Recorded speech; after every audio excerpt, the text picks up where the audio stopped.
What's up, ladies and gents? We are back with another video from the Video Game Guy. What started out as a 3-hour solo adventure to highlight the PS5's newest features back in 2020 turned into one of 2024's biggest games of the year. Team Asobi, who has become an independently run gaming studio in recent memory, has taken quite a leap in the gaming community. At first glance, when looking up the trailers for this game, it wasn't a game that initially seemed appealing to me. I, like probably many others, wrote it off, but of course, with it winning the illustrious Game of the Year crown, heads turned and questions were raised. I needed no further incentive to play the game. I had to check it out for myself. But before we go any further, I wanted to take the time to thank all of you for tuning in. Every like and subscribe helps the channel grow, and all of you who have already subscribed are directly contributing to this channel's growth. So thank you. Now, without further ado, I present to you my thoughts on Astro Bot.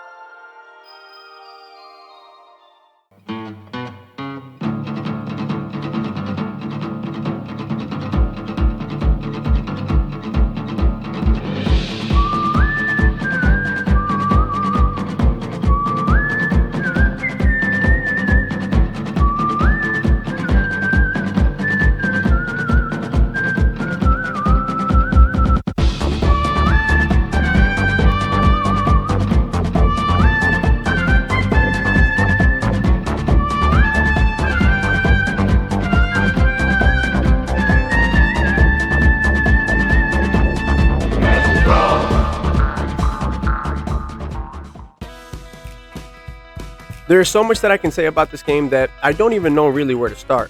So I guess I'll start off by telling you what the game actually is. It's a 3D platforming game in which you play across a span of multiple levels to try to assemble different bots that'll help you retrieve different components for your PlayStation 5 mothership, which is attacked in the beginning of the game. Throughout each level, you'll face a different set of challenges with one goal in mind: to find those bots and any additional components that'll either unlock secret levels that you can play through, or that'll unlock new features at your crash site, which is like your base of operations in this game. There are 60 different planets and 90 different levels to both visit and play through, and I gotta tell you, the creativity in this game is through the roof. All the planets and worlds are an absolute beauty to play through, and they all had a different theme and style. The game takes you through jungles, deserts, volcanoes, haunted domains, casinos, and even through some levels designed to mimic some of PlayStation's most iconic franchises and hits. The variety alone was surprising, but not only did the levels look great, but playing through them was an absolute blast too. Each level provided you with one of 13 main power-ups, which you used to traverse through the world in a different way. They all elevated your experience and added a new wrinkle to the typical platforming dynamic.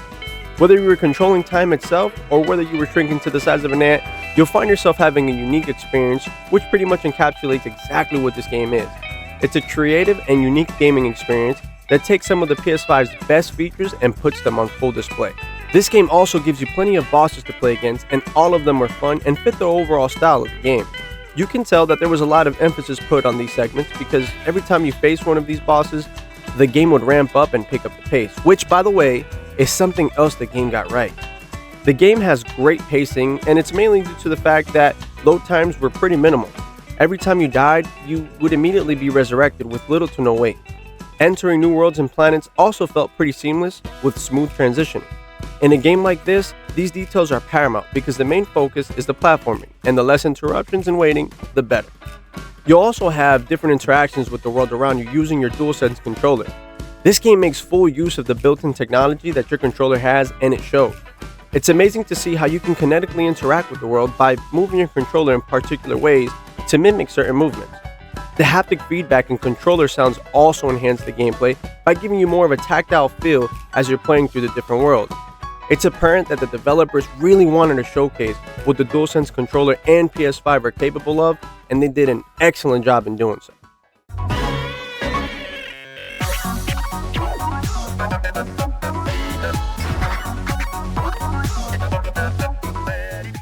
If you look back at some of the older games that are part of this genre, a lot of them had one thing in common: great music. See, a catchy soundtrack is imperative to a game like this because the story isn't really what's going to immerse you. There's something to be said when you're playing through a level with a specific theme that has the appropriate music to match it.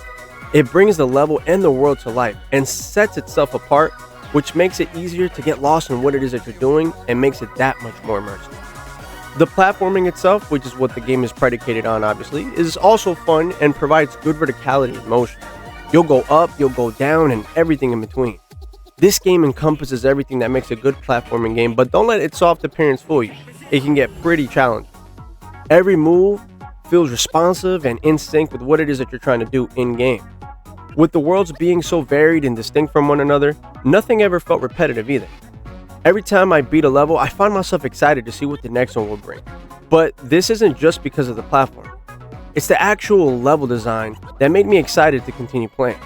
Part of this was due to the fact that there were several in-game events that would change the overall landscape of the world. Whether it's a shift from night to day, or whether the ground crumbled beneath your feet, these different components added a different dynamic to the experience and kept it from feeling exclusively linear.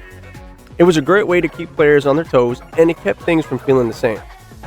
Also, while playing through the game, I'm just going to give you guys this side caveat: be on the lookout for any Easter eggs that the game added.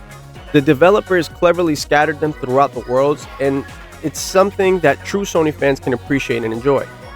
The game also provides you with a limited amount of customization for your bot and your crash site, which is, like I mentioned earlier, your base of operations in this game.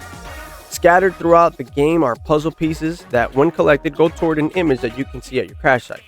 Once the image is completed, you'll unlock new vendors that allow you to either choose different colors for your ship or allow you to retrofit your bot with different costumes. I know it's not super in-depth, but it is something, and it just adds that personal touch that some players may be looking for. Guys, when I get down to the brass tacks of it all, there isn't a single component of this game where the developers failed.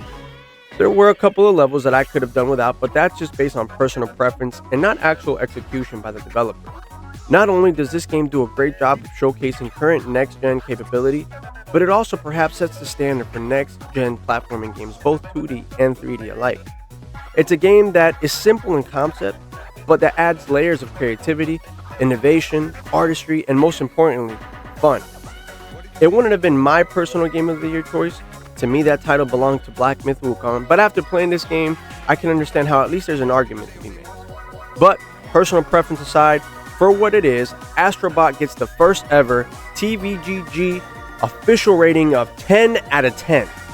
It's a game that reminds us all why we all started gaming in the first place: to have fun and to push the boundaries of imagination and creativity. I'm curious to see if they make another one, since this one did so well, and what more they'll add in the future. Regardless, if you haven't done so already, go out and check it out for yourself, and let me know what your thoughts are in the comment section below.